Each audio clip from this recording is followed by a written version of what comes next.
nag-harvest yung mga gardener ng ano, ng patatas. Dami oh.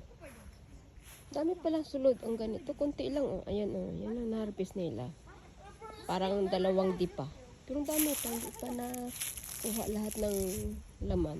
Patatas yan. Binilad na nila.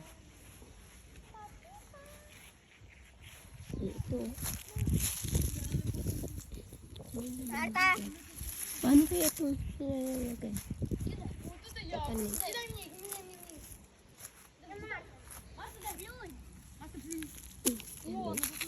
Ganito pala. Ayan. Pinapala nila.